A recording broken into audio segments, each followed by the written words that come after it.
राधे राधे मित्रों। तो मित्रों आप लोग राधा कृष्ण के अपकमिंग एपिसोड में देखेंगे कि मित्रों वीडियो में आगे बताने से पहले अगर आप हमारे चैनल पे नए हैं तो चैनल को कर लीजिए सब्सक्राइब, बेल आइकन को ऑल पे करके प्रेस कर दीजिए जिससे कि हमारी नई वीडियो का नोटिफिकेशन आपको मिल जाए।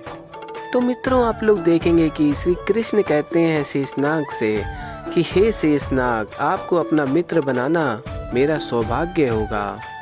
और माता पार्वती अपने कुंडल वापस पहन लेती हैं और देखेंगे आप लोग शेषनाग कहते हैं कि पाताल का द्वार खुला है, प्रवेश कीजिए श्री कृष्ण।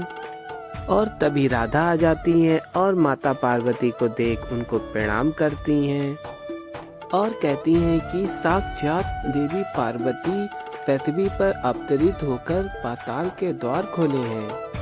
और तभी कृष्ण कहते हैं सब प्रेम से हुआ है राधा। और तभी पार्वती कहती हैं कि ये प्रेम की शक्ति है और कहती है मैंने तो कुछ भी नहीं किया, ये जो हुआ ये सब प्रेम से संभव हुआ है। और तभी राधा कहती है ये सब आपके ही प्रेम से संभव हुआ है, आपका बहुत बहुत धन्यवाद। और तभी देवी पार्वती कहती हैं कि राधा, तुम्हारी प्रेम से भरी प्रार्थना ने कृष्ण को मार्ग दिखाया है। और फिर कृष्ण से कहती हैं देवी पार्वती कि आप अपने लक्ष्य में सफल हुए।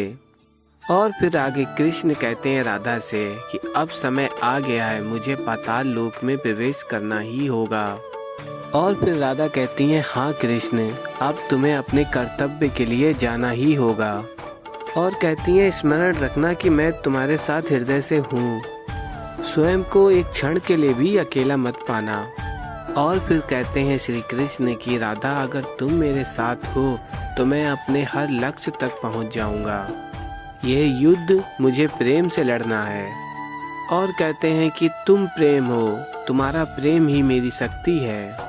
और फिर राधा कृष्ण से कहती हैं कि प्रेम से ही अपने कृष्ण को विदा कर रही हूँ और प्रेम से ही अपने कृष्ण के लिए खीर लाई हूँ बनाकर। और कहती हैं राधा, प्रेम स्वरूप दे रही हूँ, प्रेम से खाना और शीघ्र ही लौट आना। नहीं जानती कि तुम्हें कितना समय और लगेगा, पर युद्ध के मध्य तुम्हें भूख भी तो लगती है। और फिर मित्रों आप लोग आगे देखेंगे कि दैत्य गुरु शुक्राचार्य बलराम दाऊ से कहते हैं कि कृष्ण ने पाताल लोक में प्रवेश कर लिया है। और कहते हैं कि ये बड़ा ही अशुभ समाचार है। और तभी बलराम दाऊ कहते हैं दैत्य गुरु शुक्राचार्य से कि अब कहाँ रह गई आपकी शक्तियाँ, कहाँ चूक हो गई आपसे, सोचिए तब तक कान्हा यहाँ आ ही जाएगा। उसके पश्चात जब तुम सबकी दुर्दशा होगी ना, उसके लिए मैं उत्सुक हूँ। और फिर तभी दैत्य गुरु शुक्राचार्य कहते हैं बलराम दाऊ से, दुर्दशा तो तुम्हारी और उस कृष्ण की होगी, कृष्ण अब यहाँ से लौट नहीं सकता। और फिर आप लोग देखेंगे कि कृष्ण देखेंगे कि अतल जैसे स्थान पर कि ये कैसे संभव है कि इतना सुंदर भवन कैसे आ सकता है। और कहते हैं कि ये तो इंद्र लोक से भी सुंदर है। और फिर कृष्ण कहते हैं कि मैं कैसे भूल सकता हूँ कि दानव राज के बल की नगरी है, दानव राज के बल की माया है, मेरे चारों ओर है। और फिर श्री कृष्ण कहते हैं कि मुझे दूसरे स्थान पे पहुंचने के लिए इस स्थान की माया का अंत करना होगा। और फिर आगे मित्रों आप लोग देखेंगे श्री कृष्ण देखते हैं कि नहीं, दानव राज बल की माया से मैं घिरा हुआ हूँ और इस माया को तोड़ने का कोई ना कोई राज तो होगा जिसे मुझे खोजना है। और मित्रों आप लोग आगे देखेंगे कि शाम कहेगा कि पिता श्री इस माया में खो चुके हैं। और फिर कहता है कि दैत्य गुरु शुक्राचार्य से, परंतु पिताश्री तो ही बहुत बड़े मायावी हैं, फिर वो इस माया जाल में कैसे फंसे हुए हैं। और तभी दैत्य गुरु शुक्राचार्य कहते हैं कि कृष्ण भले ही मायावी है, लेकिन ये पाताल लोक है, यहाँ कृष्ण की शक्तियाँ छीन हो चुकी हैं और बल 64 प्रकार की माया का ज्ञानी है। और मित्रों आप लोग देखेंगे कि दैत्य गुरु शुक्राचार्य कहते हैं कि कृष्ण बल की माया में फंस के रह जाएगा। और तभी शाम कहता है कि पिताश्री की इस अवस्था को देख के मुझे अत्यंत प्रसन्नता हो रही है और साथ में आश्चर्य भी हो रहा है कि पृथ्वी लोक का सबसे शक्तिशाली पुरुष यहाँ पाताल लोक में बल का माया जाल नहीं तोड़ पा रहा। और फिर गुरु शुक्राचार्य कहते हैं कि आज ज्ञात हो जाएगा कृष्ण को कि बल की शक्तियों के आगे, बल की माया के आगे वो कितना दुर्बल है। और फिर शाम कहता है आज तो मुझे भी ज्ञात हो गया है कि आपके मायावी और शक्तिशाली असुर आज तो पिताश्री को पाताल लोक से लौटने नहीं देंगे। और फिर आप लोग आगे देखेंगे कृष्ण दानव राज बल से विनती करते हैं कि आप इस माया का अंत कर दें। मैं जानता हूं कि आपने गुरु शुक्राचार्य के आदेश पे माया फैलाई है, लेकिन स्मरण रखें जिस भी असुर ने शुक्राचार्य के आदेश का पालन किया है उसे विजय नहीं अपितु मृत्यु मिली है। और कहते हैं कृपया करके मुझे आगे जाने दें। और तभी मित्रों आप लोग देखेंगे दानव राजबल की आवाज आती है और कहते हैं कि वो पुरानी बात है।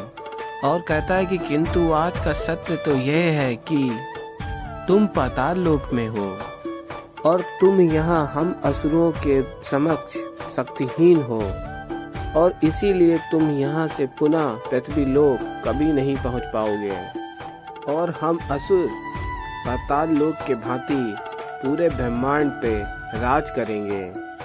और फिर मित्रों आप लोग देखेंगे श्री कृष्ण कहेंगे बहुत ही अच्छी कल्पना है और कहेंगे कि मुझे सुन के तो बहुत अच्छा लगा कि असुर समस्त ब्रह्मांड पे राज करेंगे, पर थोड़ी समस्या है इसमें।